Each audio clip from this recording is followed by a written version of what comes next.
Glórias ao Senhor. Amém. Mais uma vez a paz seja convosco. Amém. Saudar você. A paz do nosso Senhor Jesus Cristo, que excede todo entendimento, nos dá força, nos dá vigor, nos dá esperança para que nós possamos continuar caminhando. Semana passada nós começamos a falar sobre um Deus que ele é incompreensível. Pastor, se ele é incompreensível, como eu tenho que estudá-lo?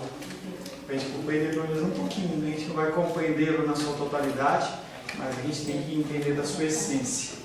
Deus, mesmo sendo conhecido, ele não pode ser compreendido. Em sua essência, nós falamos na semana passada, em sua essência, Deus ele é incompreensível, mesmo que nós conheçamos muitas coisas que Ele mesmo nos revelou. Essa dificuldade, ela parte de duas razões, especialmente, porque Ele não nos deu a conhecer tudo. Nós não conhecemos tudo de Deus. Quando nós olhamos a palavra nada mais é, nada menos é do que o que Ele decidiu revelar a nós. Ele decidiu nos revelar através da palavra, mas isso aqui não abrange quem é Deus e todas as suas características, e nós não temos condições de conseguir isso, porque também nós somos finitos. E aí na semana passada eu dei o exemplo de você pegar um pequeno recipiente, pega um copinho daqueles de Santa Ceia, você pega uma caixa d'água de 50, de 100 mil litros e tenta virar essa água em cima desse cálice, quanto vai ser retido? Mesmo que você encha o cálicezinho até o máximo, muito mais água vai ser perdida do que vai ser retida, e é assim no nosso entendimento com Deus. Começamos a falar também sobre a incompreensibilidade de Deus, que ela não nasce da minha cabeça e da sua cabeça. Ela nasce das Escrituras. Todo o nosso conhecimento que nós temos nasce das Escrituras. E nós lemos Jó capítulo 26, verso 14, que diz que eis que isso são apenas as horas dos seus caminhos, que leve sussurro temos ouvido dele, mas o trovão do seu poder quem o entenderá? E Jó naquele momento fala assim, olha, a gente consegue entender muito pouco do que tem sido falado. Nós falamos também que ele é incompreensível pelo que ele é. Não conseguimos compreender a grandeza de Deus, porque todos os nossos conceitos eles são ligados a medidas. A compreensão nossa é equacionada em relação a medidas. Quanto você ganha? Mas eu ganho pouco, pastor, eu ganho R$500 por mês. Se o padrão é Brasília, você vai falar, realmente é pouco. Mas se você for lá na África, você for no sertão, o cara ganha R$1 por mês. É muito. Então a nossa comparação de medida, ela é estabelecida através dessa comparação, e nós não temos como medir as medidas de Deus. Nós falamos que Ele é imensurável no seu tamanho, no seu tempo. Não há como nós medirmos essas coisas em relação a Deus, e isso o torna incompreensível para nós. Também falamos semana passada que Ele é incompreensível pelo que Ele faz. Os feitos de Deus incluem as grandes coisas vivas que não existiam. E nós começamos a imaginar na semana passada como compreender esse Deus que criou céus, terra, a simplicidade de uma flor, a complexidade de um sistema solar. É o mesmo Deus. Não somente os atributos incomunicáveis, mas os atributos comunicáveis de Deus também nos trazem incompreensão. O amor de Deus é algo que a gente pode medir, mas comparado ao nosso não tem comparação. Deus ele também é incompreensível por causa das suas profundezas insondáveis. E nós falamos que a mente de Deus ela é absolutamente impossível de esquadrinhar, impossível de sondar. E o homem de Deus fala, os meus pensamentos não são os vossos pensamentos. Os meus desejos, os meus desígnios, os meus caminhos não são os vossos. E a gente fica totalmente perdido, porque a gente não entende a ação de Deus. Eu fico imaginando as tragédias. Quando acontece uma tragédia na nossa família, na nossa casa, acontece uma tragédia dentro do mundo, a gente pergunta, mesmo que interiormente, aonde está Deus? As pessoas perguntam isso.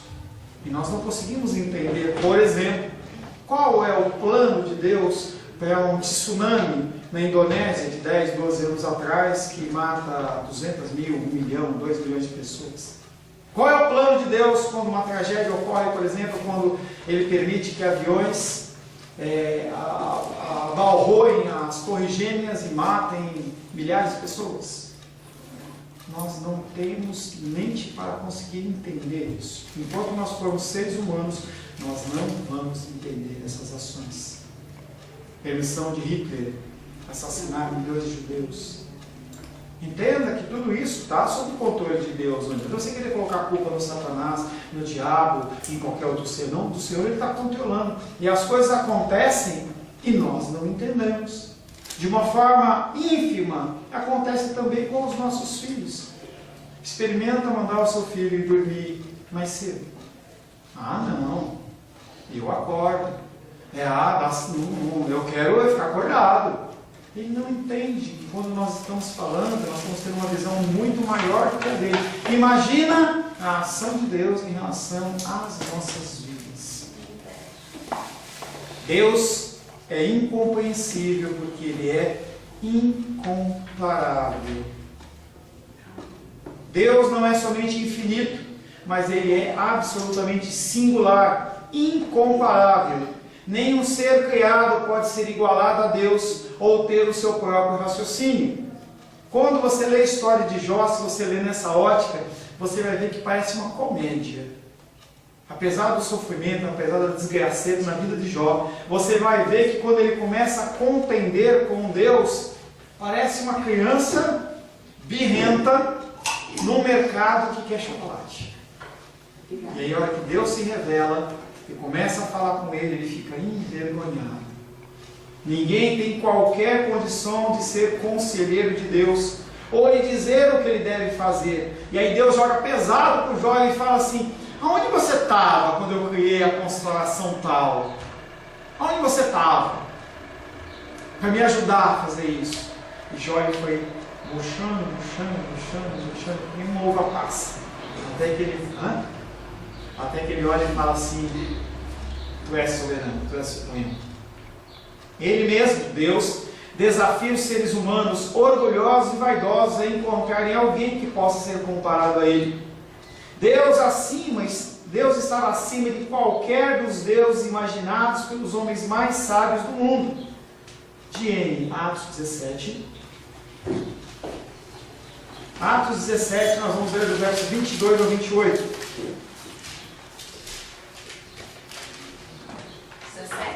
17, de 22 a 28.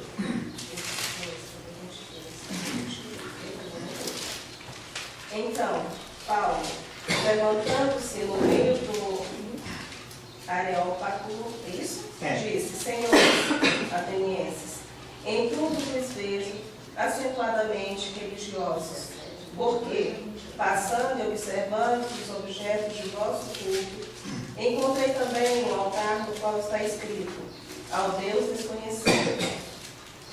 Pois esse que adorais sem conhecer, e precisamente aquele que eu vos anuncio, o Deus que fez o mundo e tudo que nele existe, sendo Ele Senhor do céu e da terra, não habita em santuários feitos por mãos humanas, nem é servido por mãos humanas, como se de alguma coisa precisasse, pois Ele mesmo é quem a todos dá vida, respiração e tudo mais, de uma só vez, toda a raça humana, para habitar sobre toda a face da terra, havendo fixados os tempos previamente estabelecido e os limites da sua habitação, para buscarem a Deus, porventura tateando, e possam achar bem que não está longe de cada um de nós, pois nele vivemos e nos movemos e existimos, como alguém dos vossos poetas tem dito, porque dele também somos geração. Amém. Atos 17, 22 a 28, foi lido. O contexto dessa história é o seguinte: Deus é incomparável, e o que o apóstolo Paulo tinha por missão era mostrar para aqueles homens que Deus é incomparável. E aí, o apóstolo Paulo, ele tinha toda uma sabedoria, todo um conhecimento, e ele está andando na Grécia, exatamente ali naquela região ali, onde era o celeiro do conhecimento. Hoje, as nossas escolas, os nossos ensinamentos ainda são influenciados pela cultura grega. E ali os filósofos, eles paravam para debater assuntos de toda sorte e espécie. E basicamente haviam dois níveis, um do povão e um do pessoal que manjava mesmo. E aí o apóstolo Paulo chega lá no meio do povão e começa a falar dessas coisas, desse Deus incomparável. Começa a falar e o povo começa a ficar com o olho arregalado, porque é um conhecimento que não é do homem, mas é de Deus. E ele fala, vamos lá para o segundo andar. Não está nessa linguagem, estou traduzindo, tá? Vamos lá no segundo andar. Aí ele sobe uma coluna, e como for uma colina, e conforme ele vai andando, ele vai ver Deus do trovão, Deus da água, Deus da plantação, Deus do sol, Deus da lua. E ele vai olhando. Aí chega num certo ponto, ele vê lá um Deus sem nome, altar desconhecido. Porque eles tinham uma preocupação. Se a gente esquecer de um Deus, pode ser que ele fique bravo com a gente. E aí ele começa a mostrar para aqueles homens, e o início do discurso dele é: vou me alinhar a vocês. Estou vendo que vocês são religiosos. E aqueles homens, realmente não somos. Vocês têm Deus disso, Deus daquilo. Porque a exposição da palavra é simplesmente algo que foi um resumo do que aconteceu. Tá? Então, você tem uma certa liberdade de usar um pouco a sua imaginação. Tá? E eu fico imaginando o Paulo começando a falar com aqueles homens. Era algo do tipo do Império Romano, em que eles ficavam lá nas tribunas e sentavam nas arquibancadas, e Paulo foi ganhando espaço até que deram o microfone. Lógico que não tinha microfone. Pegou o microfone lá e começou a discursar. E ele começa a falar dos deuses deles, que depois ele começa a falar do Deus dele. E ele começa a mostrar para aqueles homens que aqueles deuses que foram criados à imagem e semelhança de homens, que precisam da adoração de homens, não são comparáveis ao Deus dos deuses, Rei dos reis, Senhor dos senhores. Esse Deus, ele é um Deus comparável somente a Ele mesmo. E aqueles homens, eles ficaram provavelmente de boca aberta. E se não me engano, no fim desse episódio, aqueles homens falam assim: olha, depois a gente ouve um pouco mais. Ou seja, teve outra oportunidade de falar sobre esse Deus. Os deuses dos gregos foram todos criados à imagem e semelhança dos homens. Por isso que quando você vê, por exemplo, a imagem de um deus grego, ele a escultura dele é uma imagem perfeita, com traços perfeitos, sem nenhuma marca, cicatriz, nenhuma falha. Se pudesse colocar olhos, ia colocar um olho azul, olho verde, mas você vê o físico daqueles deuses, as deusas, entendeu? Mesmo aquela deusa lá, a Vênus de Milo, entendeu? É grega, né? Né? Ela não tem braço, mas você vê a exuberância do rosto, tudo perfeito, porque eles primavam aquilo. Mas o Deus apresentado por Paulo sobrepujava todos eles juntos. O nosso Deus, o Deus de Paulo, é incomparável. Deus zomba da pequenez dos homens em comparação à sua infinita grandeza e singularidade. E aí o zombar aqui não é o zombar de tripudiar, de querer escarnecer, ou de fazer você ficar, eu estou tristinho, não. É para você entender quem Deus é. É uma forma de Ele apresentar para você, porque comparação é como nós agimos. Um dia para Deus é como 1000 anos. Não é que um dia de Deus é 1000 anos. É para a gente entender. É a unidade de comparação. Ele é eterno, não tem essa comparação. Os reis e as nações não passam de uma gota d'água ou do pó da areia diante da majestade divina. A próxima vez que você for na praia, tenta pegar na sua mão um grão de areia. Só um. Tenta. Isaías 40:15.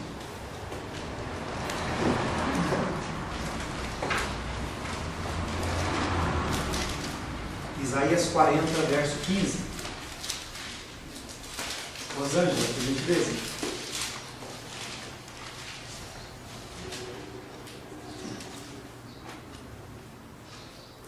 Eis que as nações são consideradas por ele como um pingo que cai de um balde, e como um grão de pó na balança, as ilhas como pó fino que se levanta. As pessoas, elas tinham comunidade de medida, tamanho de nações, tamanho de exércitos.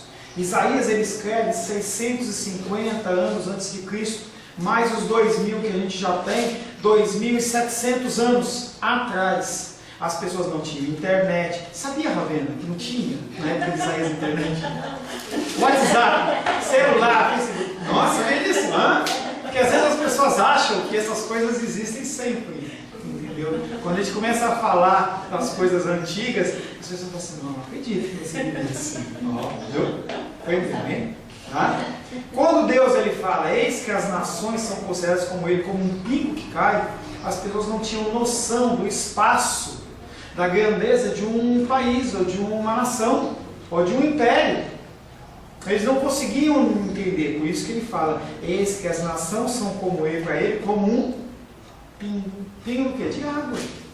Um pingo de água. Para ele é a comparação. O profeta Isaías registra as várias vezes em que Deus desafia os homens a achar alguém semelhante a ele, mostrando o seu desprezo pela soberba dos homens.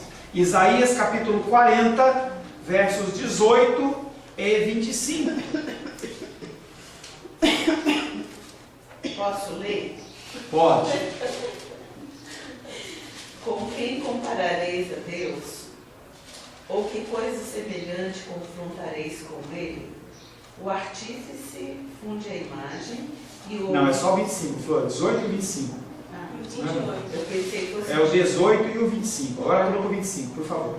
A quem, pois, me comparareis para que eu lhe seja igual? Tá. Diz o santo. Começa, entendeu? Falando através do profeta. É como o profeta falando, com quem comparareis a Deus? Com quem comparareis a Deus? Ou que coisa semelhante confrontareis com ele? E aí ele passa por uma linguagem que o próprio Deus está falando. A quem, pois, me comparareis? Verso 18 é o profeta expressando a indignação em relação aos homens que viviam com ele. Para quem que você vai comparar? Depois ele traz uma palavra de Deus assim, a quem me comparareis? Para que eu lhe seja igual. E que coisa? Não, é o diz o santo. Isaías 46, 5. Isaías 46, 5. Débora, por gentileza. A quem me comparareis para que eu lhe seja igual? E que coisa semelhante confrontareis comigo? A primeira parte do versículo ele está falando a quem? Se você olhar qualquer coisa, tem comparação? E aí na segunda parte ele dá uma cutucada na idolatria do povo. E ele fala, e que coisa semelhante confrontareis comigo? Você vai conseguir construir uma imagem que vai aparecer ali? Alguém que possa fazer o que eu faço? Essas perguntas de Deus revelam a tolice e a soberba dos homens. Esses faziam imagens de escultura, pensando que Deus podia ser comparado a elas. As imagens estavam violando o primeiro e o segundo mandamentos ordenados por Moisés. Os contemporâneos de Isaías eram idólatras, e Deus sempre foi intolerante com essa depravação da verdadeira e única divindade. Entenda que idolatria não é só imagem. Toda vez que você faz algo que você quer fazer, que a palavra diz para você não fazer, você está cultuando o seu eu, e aí você está sendo idólatra, e Deus abomina isso. A isso se soma a idolatria dos filhos, dos trabalhos, dos lugares, das coisas. Postei um vídeo essa semana no grupo lá sobre um ato de idolatria que é também, entendeu? Em que de tempos em tempos a cultura católica como é que tira? Exumação. Faz a exumação do corpo do Papa para uma cerimônia. Ele é todo embalsamado e a pessoa olha assim, está perfeito. Porque ele foi embalsamado, não sei se foi colocado numa camada de cera, não dá para saber o que aconteceu. Mas para que eu vou tirar um cara que morreu do túmulo há 10 anos, 12 anos atrás? Idolatria. Não é diferente da minha idolatria, do meu coração, do seu coração, mas são todas formas de idolatria. O invisível não pode ser tratado como se fosse uma criatura. Matei, bichinho. Estava voando aqui o tempo inteiro. O invisível não pode ser tratado como se fosse uma criatura com aparência e com forma. Ele é um ser eminentemente espiritual, sendo infinito em sua espiritualidade, e isso o distingue absolutamente das outras criaturas. Nenhum dos deuses criados pelos pagãos pode ser comparado a Deus, porque ele é único. Único. Ele faz questão de não mostrar o cabelo dele, de mostrar a cor dos olhos dele, a cor da pele dele. Se tiver, não sei dizer, ninguém viu. Mas dizer como é que foi, como é que é apenas Cristo. E Cristo não deu definição nenhuma de estatura, longanimidade, de altura, de comprimento, se tinha cabelo loiro, comprido, não sei. Nem Deus fala, nem Jesus fala. Não existe cópia de Deus ou alguém que se assemelhe a Ele. Após fazer uma apologia de si mesmo, Deus fez os homens olharem ao seu redor e averiguarem as grandes obras da natureza, para que vissem quem estava por trás de toda aquela grandeza. Isaías 40, 26. Quem não leu ainda que quer ler?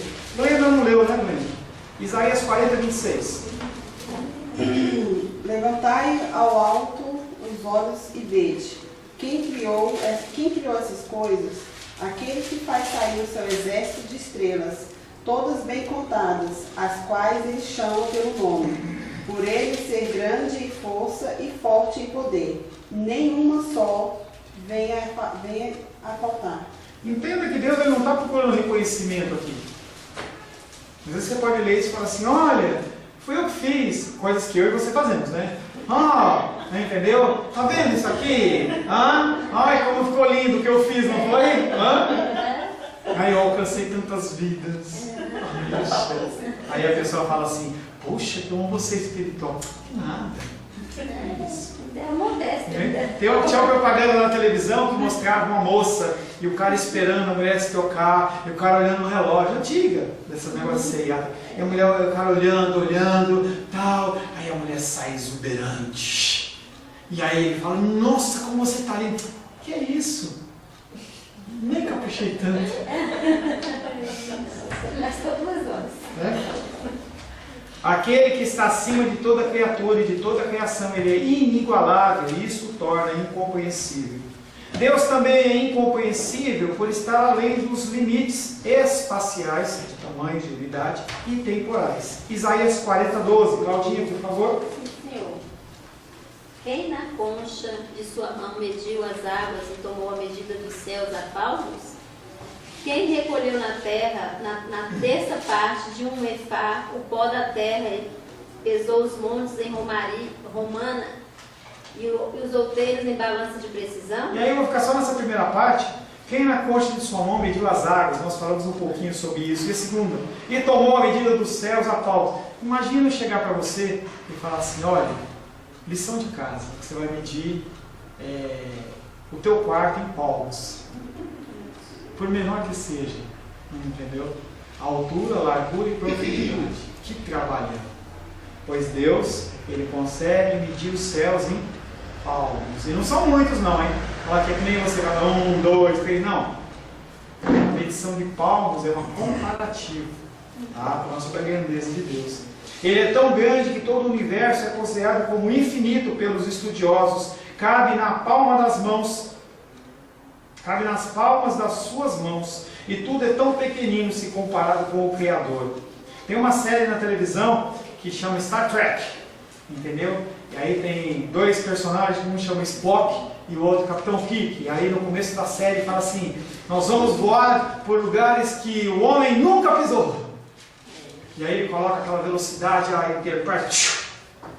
Pois é. Dobra espacial. Né? E nunca chega, dobra. Dobra espacial 5, senhor Zulu. Aí, não é Zulu, é Zulu. Aquilo e mesmo assim não alcança. Para ele não é nada. Para ele não é nada. A distância entre o Criador e a criatura fica ainda mais escancarada quando Deus, através do profeta Isaías, se compara até mesmo às nações mais poderosas, que são comparadas, consideradas como absolutamente nada. Isaías 40:15 diz, eis que as nações são consideradas por ele como um pingo que cai num balde, como um grão de pó na balança, e as ilhas são como pó fino que se levanta. Deus, ele também é incompreensível, porque ele é o único. que nós estamos acostumados a ver vários deuses. Deus, vai em qualquer cultura você vê vários deuses. Deus, ele é absolutamente ímpar. Nada se compara a ele, como já vimos anteriormente. Pastor, você só está falando que ele não tem comparação, mas é isso mesmo que eu quero que você entenda. E a aula de hoje é você entender que não tem como você comparar nada a Deus. A sua singularidade o distingue de tudo o que existe, e as palavras, sentimentos e imaginações humanas não podem descrevê-lo nem defini-lo. Eu posso imaginar uma cena do apóstolo Paulo pregando lá os filósofos gregos no Areópago, mas eu não consigo imaginar Deus. Nem grandeza, nem profundidade, nem nada. Não vai ser Isaías agora. Êxodo 20, versos 2 e 3. Êxodo o quê? Capítulo 20, versos 2 e 3. Eu sou o Senhor, teu Deus, que te tirei da terra do Egito, da casa de servidão. Não terás outros deuses diante de mim. Imagina o impacto de Deus falando uma frase como essa. Primeiro para Moisés. Eu sou o Senhor teu Deus, que te tirei da terra do Egito, da casa da servidão. Não terás outros deuses diante de mim. Você sabe o que eu fiz? E o que eu ordeno para vocês é que vocês só cultuem a mim. Deus inicia os seus mandamentos cortando toda a possibilidade de haver alguém que faça competição com Ele. Deus é único e não admite qualquer outro ser que venha a tomar a glória que lhe é devida. Pastor, está parecendo que ele é carente. Não é, Edilene? Nada carente. Não é, queridos. Ele está cuidando de você, Ele está cuidando de mim. Ele sabe que se você cultuar outros deuses, se você cultuar ao seu próprio ser, aos seus desejos, à sua vontade, o que vai acontecer vai ser depressão, pânico, tristeza, suicídio, morte, desesperança. Quando você está cuidando de uma criança, ou cuidando de uma pessoa que ela tem um pouco de dificuldades, ela está querendo fazer algo que ela vai gerar algum dano, o que você faz? A impede, a alerta. Eu faço muito com vocês isso. Eu alerto vocês, não sigam por esse caminho, não faça isso, não faça aquilo outro. O que Deus está falando não é, eu vou ficar dodói se você tiver um outro Deus. Eu faço isso, eu, Paulo. Ele não. O que ele está fazendo é cuidar de você, cuidar de mim. Pastor, mas assim, o senhor já me explicou, mas eu continuo com dificuldade de entender. Deus lá, né, suficiente, né, a Trindade em si, né? Mas aí ele teve que criar. Ele não teve, esse teve que é entendimento seu. Não, ele quis criar o homem. Ele criou, ele não quis, ele não desejou, ele criou, porque ele quis. O que você faz com o seu salário? Você não precisa falar para mim. O que você faz com o seu salário? Você faz porque você o quê? Porque você quer. Ele é criador e ele faz o que ele quer. Oro por você que Deus te dê a sabedoria, o entendimento, para que você entenda que nesse Deus ele não precisa de você. Eu acho que ele estava muito só, assim, carente. E aí você reflete o teu coração na divindade divina. Não que Deus seja isso. Aí você tem que analisar o seu coração com a sua carência, porque você coloca em Deus aquilo que você sente no seu coração. Eu já falei isso para você. Eu sou o Senhor teu Deus. Isso não significa que não haja possibilidade de pertencermos a outro Deus. Ele não está falando que não tem outro Deus, porque nós criamos Deus no nosso coração. Mas porque o Deus único nos possui e em pacto se revelou a nós como zeloso que é, Ele não admite que outro Deus possa ocupar o nosso pensamento. Nenhum outro Deus ou ser criado é semelhante a Ele. Por isso, esse único Deus não pode ser compreendido. Deuteronômio, capítulo 4, versos 35 e 39. Não há 39. 4 de 35 e 39.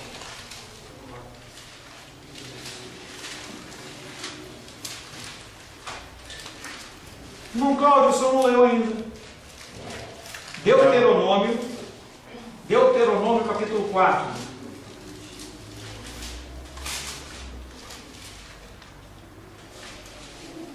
4 o quê? 35 e 39. Obrigada, Juliana. Tá? Ele ficou assim, ó, olhou para mim.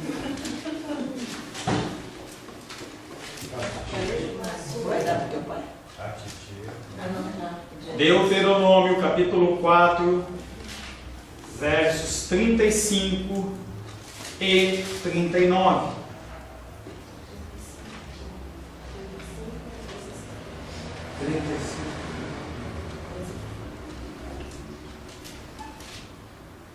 Obrigado, Diego. A ti te foi mostrado para que soubesse que o Senhor é Deus e nenhum outro há senão Ele. Esse é o 35. Agora o 39. Pelo que hoje saberás, refletirás no teu coração, que só o Senhor é Deus, em cima no céu e embaixo na terra, nenhum outro há. Amém.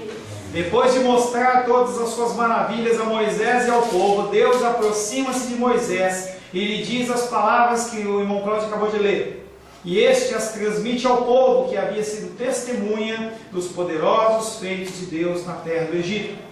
Pelo que Deus é e faz, os homens podem saber que somente Ele é Deus, mas os seus atos e as suas palavras não podem dar um conhecimento dEle que nos capacite a compreendê-lo. Você vê os milagres, você vê as maravilhas, você vê os livramentos, mas você continua não compreendendo.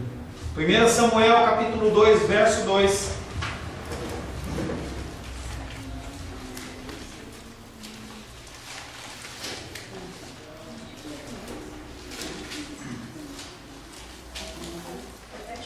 Primeira Samuel, capítulo 2, verso 2. Não há santo como o Senhor, porque não há outro além de ti, e rocha não há nenhuma como o nosso Deus. Em toda a palavra de Deus você vai encontrar a elevação dessa pessoa, do ser de Deus, que é incomparável.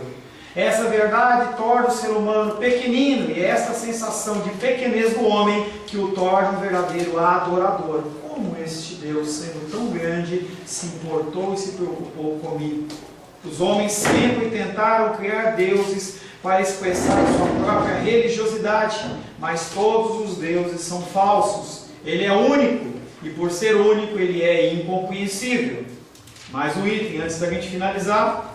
Deus, ele é incompreensível, porque ele é inominável. Você não consegue dar um nome para Deus que o represente na sua inteireza. Se eu quero reconhecer Cláudio, eu falo Cláudio, ele olha para mim. Se eu falo Diene, reconhece, mas Deus, o nome Deus e todos os nomes que Deus tem, que nós fazemos referência às suas características, não apresentam ele na sua totalidade. Não há nenhum nome que expresse tudo o que Deus é. Os nomes todos que a Escritura dá, e são muitos, dá a Deus, não são suficientes para nos dar uma compreensão de Deus. A sua essência não pode ser descoberta pelos seus nomes. Deus possui uma enorme variedade de nomes, justamente porque cada um deles reflete algo do que Ele é. E o Senhor, Ele tem uma multiforme sabedoria, uma multiforme posicionamento em vários aspectos, e a Bíblia vai lançando uma série de nomes exatamente para a gente conhecer um pouco dele. 4 textos, você vai, Gênesis 32, 29, Rosângela, Juízes 13, 18, Ravena, Provérbios capítulo 30, versos 3 e 4, e Débora, Isaías 9, verso 6. Repetindo, Gênesis 32, 29, Juízes 13, 18, Provérbios capítulo 30, versos 3 e 4, e Isaías 9, 6. Pode começar, Jenny. Gênesis 32, 29. 29. Tornou Jacó, disse, rogo-te, como te chamas? Respondeu ele, porque pergunta pelo meu nome, e o abençoou ali. Tá? O nome dele é chamado Maravilhoso. Juízes 13:18. Respondeu-lhe o anjo do Senhor e lhe disse: Por que perguntas assim pelo meu nome, que é maravilhoso? Provérbios 30, versos 3 e 4. Não aprendi a sabedoria, nem tenho conhecimento do santo. Quem subiu aos céus e desceu? Quem cerrou os ventos nos seus punhos? Quem amarrou as águas na sua roupa? Quem estabeleceu todas as extremidades da terra? Qual é o seu nome e qual é o nome de seu filho, se é que o sabes? Isaías 9:6. Porque o menino nos nasceu, um filho se nos deu. O governo está sobre os seus ombros, e o seu nome será Maravilhoso Conselheiro, Deus Forte, Pai da Eternidade, Príncipe da Paz. Quando ele fala que o nome é maravilhoso, é um nome que nós não conseguimos entender.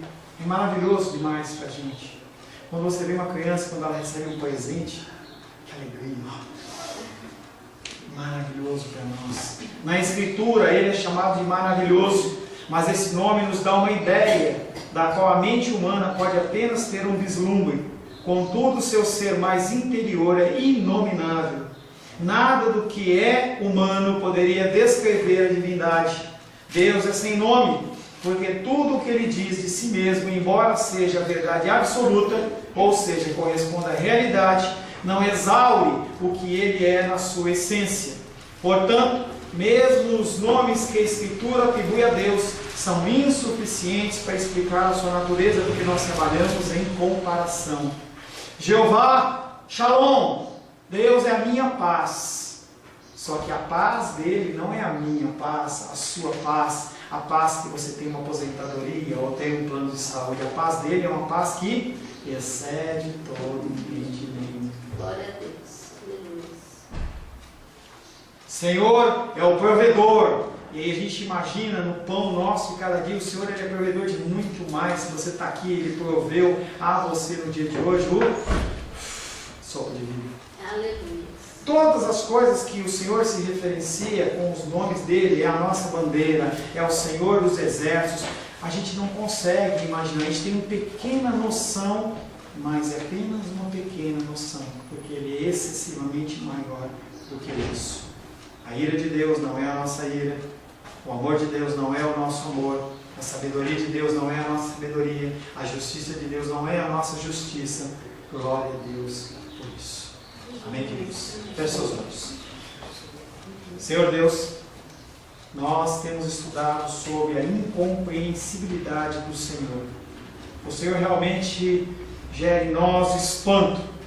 O Senhor, com a sua ação, Pai, gera em nós medo, temor e tremor, porque nós estamos perante um Deus ao qual nós não conseguimos tocar, nós não conseguimos entender, nós não conseguimos compreender, nós não conseguimos conhecer.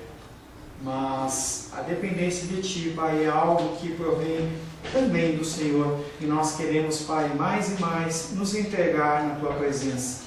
Agradecemos ao Senhor pelo tempo que estivemos estudando sobre a Sua incompreensibilidade, sabendo que mesmo que o Senhor é incompreensível, o Senhor nos guarda, o Senhor nos protege e o Senhor está conosco pelos séculos dos séculos. Amém.